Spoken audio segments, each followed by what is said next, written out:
Live from WRAL News Headquarters in Raleigh, your number one source for local news. WRAL News, coverage you can count on. Hurricane Erin is a Category 3, but it could pick up some steam again and strengthen back to a Category 4. Thank you for joining us tonight. I'm Eric Miller. The storm appears to have changed course just a bit in the last 24 hours. It was enough for Dare County to issue a local state of emergency, and Hatteras Island is now under a mandatory evacuation order. You're taking a live look at two different locations in Puerto Rico where the storm is right now. Both of these views coming from Palomino Island. Some choppy surf there, strong winds and overcast skies. Grant, North Carolina could feel the impacts from Erin as early as Tuesday. That's right. And actually, as of tomorrow, we have a high risk for rip currents at some of our local beaches and our southern beaches and down towards South Carolina because of these swells produced by Hurricane Erin. Even though it's far out at sea, it's going to start to expand as it weakens and bring those impacts across the western Atlantic. 125-mile-per-hour winds right now, 165 miles east of Grand Turk Island. It'll move to the northwest, then to the north, then to the northeast. So the track remains largely unchanged, but because of a slight shift to the west, more impacts could be felt along the coastline of North Carolina. I want to break down some of those impacts right now. The first one, rip currents. Those increase into tomorrow. The worst comes Wednesday into Thursday across all of our local beaches. Also, for the northern half of our state along the coastline, we have a high surf advisory and a coastal flood watch. Significant oceanside inundation is expected because of Erin in the western Atlantic. Even though it's not going to be right on the coastline, the swells produced by it as it grows in size will be significant. So dangerous surf expected, flooding likely, and tropical storm force wind gusts are possible on the coastline. We'll break down those impacts in more detail coming up in a bit and talk more about your forecast for the rest of this week in central North Carolina. That's coming up. Grant, thank you very much. And make sure you download the WRAL weather app and turn on those notifications. We'll alert you about the changes in the tropics, weather conditions, and traffic issues in your area. I'm Elizabeth Holmes in the WRAL Live Center. Posted just 20 minutes ago, Wayne County Sheriff's Office says that they're searching for a missing 4-year-old. They're posted on Facebook. They said that she is white, she has blonde hair with braids, and she was last seen wearing a Dora the Explorer dress. She was last seen in the area of Blackjack Church Road, and she was not wearing shoes at the time. If you have seen her or know anything about this, they're asking you to call 911 immediately. A concerning situation there, Elizabeth. Thank you very much. All right, shots fired and a stampede at an event venue in Morrisville. That's what police tell us happened around 2 a.m. at the Utsav event venue on Davis Drive. WRAL's Kirsten Clark joins us live outside of that venue tonight. Kirsten, dozens of people were still there when police got there, and they say one person suffered a seizure in all that chaos. That's right, Eric. This is that event venue and parking lot where police say 20 people were outside when they arrived early this morning. Now, according to police, those people told them that gunshots were fired outside, leading to a stampede. Police say in the midst of all of that panic and chaos, one person fell, causing them to have a seizure. That person was taken to Wake Med and treated. Police say there were no other injuries and no reported damage to this building. Now, when we arrived, there were actually cleaners inside the building, and I talked to them, but they say they know nothing about what happened. So I called this number here associated with the venue. I did get in touch with the man who says he is fully aware of what happened, but is still waiting to learn more information from police. Now, as for all of these other businesses here in the shopping center, you've got a Domino's Pizza down there, an ice cream shop, as well as some other kids businesses. They were all closed when all of this happened, and those I spoke with said they didn't know anything. But of course, we are still working to learn as much as we can about this incident, and we'll be sure to report it when we have more information. But for now, live in Morrisville, Kirsten Clark, WRAL News. Kirsten, thank you very much. We've seen a lot of bad crashes in the Triangle today. We want to start off with this incident here this afternoon in Raleigh. This is the scene at Edwards Mill Road and Trinity Road. Raleigh police tell us the people involved were hurt, but their injuries are not life-threatening. They've not said how many people were injured or what may have led up to that crash. 4 people were hurt in a crash on Capitol Boulevard in Wake Forest. This was the scene at the Jenkins Road intersection earlier this afternoon. Police tell us 2 cars crashed here, closing the southbound lanes. All 4 people involved went to the hospital. Investigators weren't specific about their conditions. No word on what caused that crash.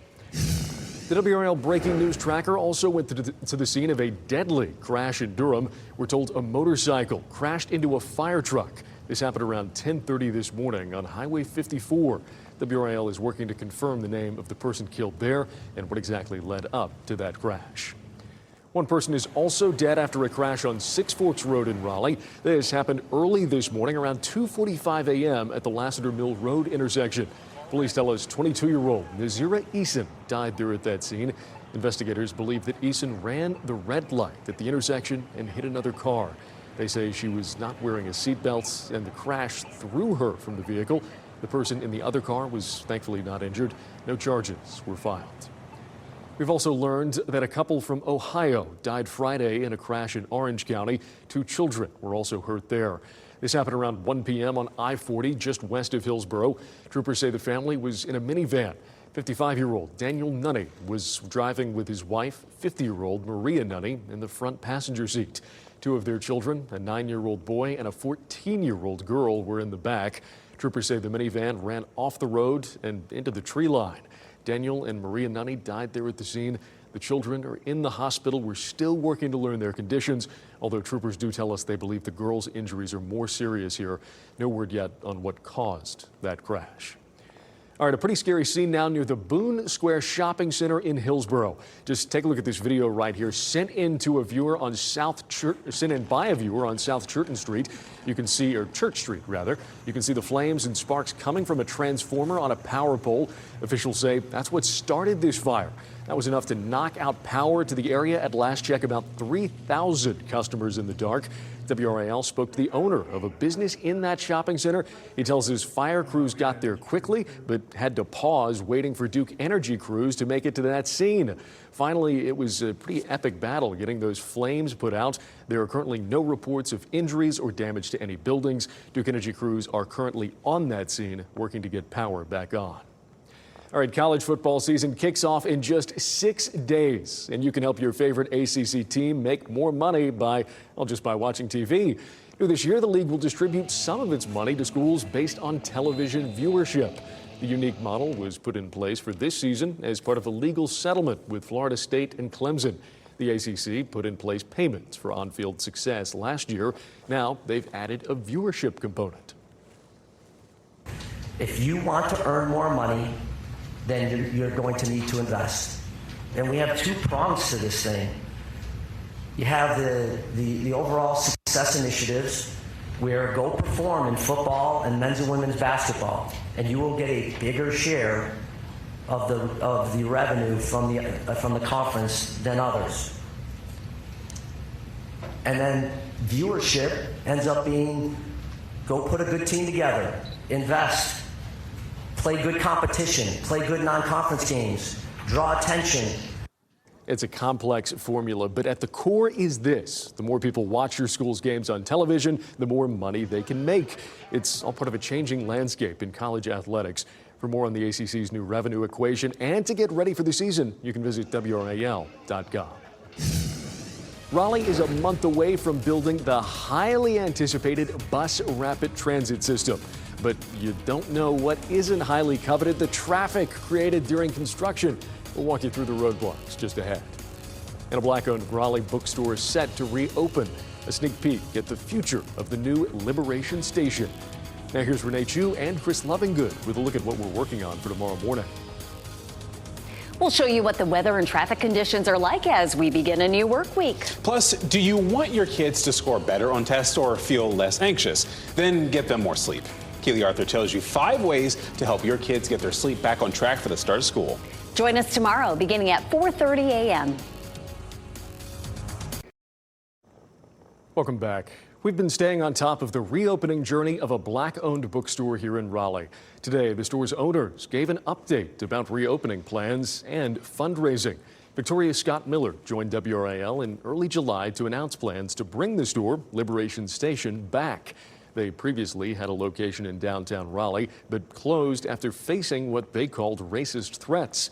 Scott Miller says the store is now planning to reopen in a space at Montague Plaza, just off Rock Quarry Road. The plaza is dedicated to housing Black-owned businesses.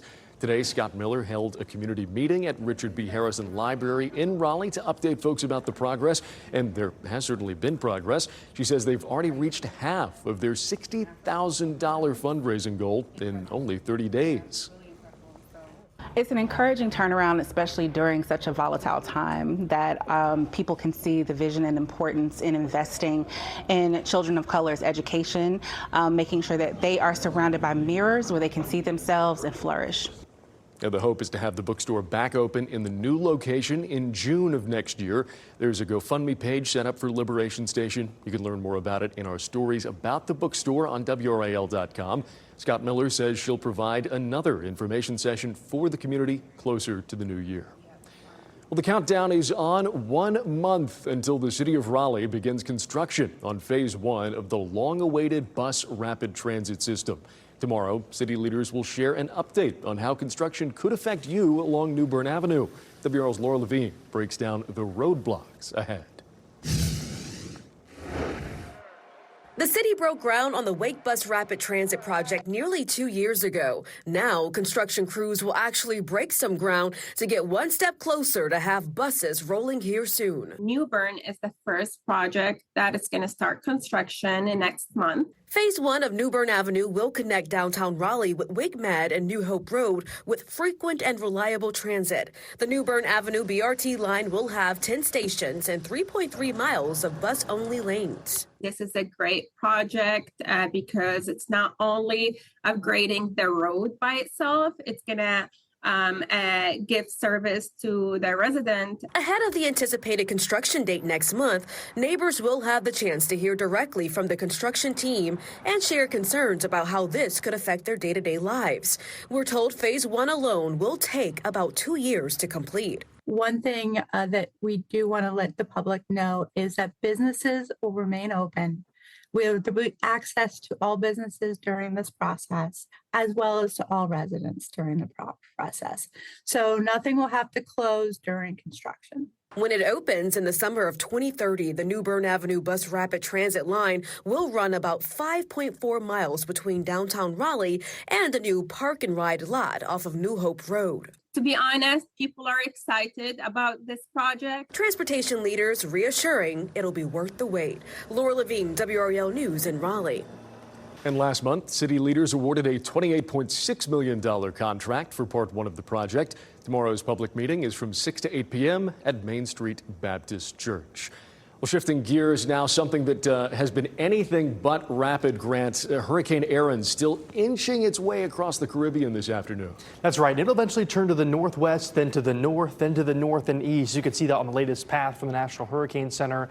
But you'll also notice it'll gain strength as it moves to the north and west. That eye is starting to become a little bit better defined, so it will strengthen in the coming days, then move to the north, then northeast. But remember, as it weakens, it will grow in size, and because of that, across the western Atlantic, there's going to be rough surf, and that will bring impacts to the east coast of the U.S. The biggest impact going to be the high risk for rip currents. That starts tomorrow on our coastal beaches towards the south, and then across our coastal beaches through the rest of the week. So Tuesday through Friday, going to have that high risk for rip currents through all of our beaches, but Monday it starts at our southern beaches. Also, east and southeastern facing beaches will also see the worst swell across the area.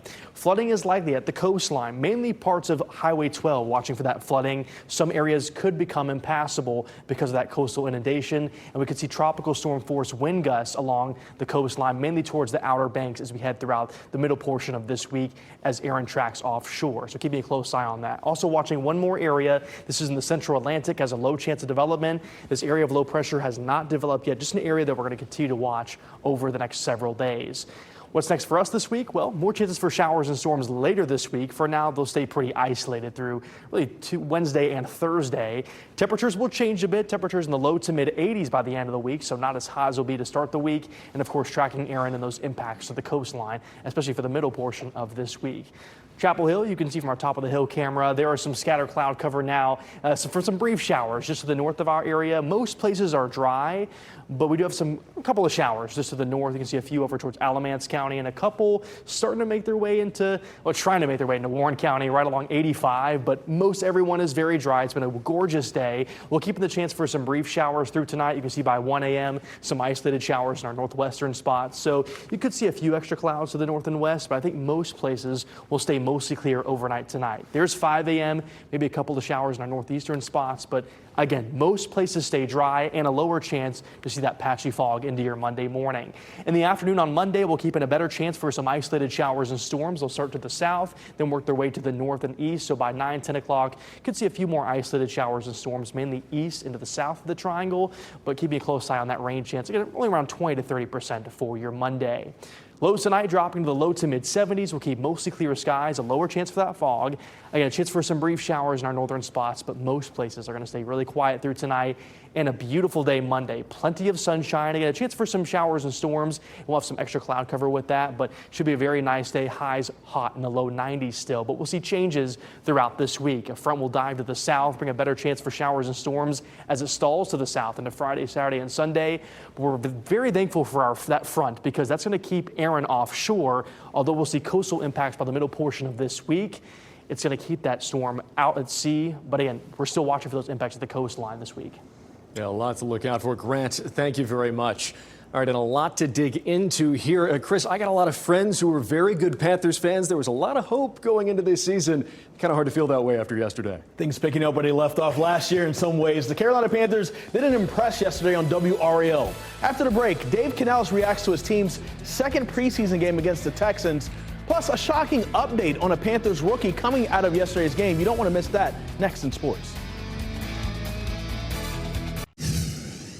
The results of the preseason really don't matter at the end of the day. However, if you watched the Carolina Panthers on WRAL yesterday versus the Texans, you probably walked away disappointed, and the final score really had nothing to do with it. Although scoring is a part of the equation, the Panthers are receiving criticism for their 20-3 preseason loss, which makes 2 weeks in a row that the team could not score at least 2 touchdowns. Head coach Dave Canales didn't let his starters on offense play more than 2 series, but he agreed there's more work to be done. You know, I just wanted them to go out and earn another series, and I just really felt like, you know, with giving them 2 shots to do it and it not coming up, I wasn't going to just put them back out there to kind of say, hey, let's just play some more football.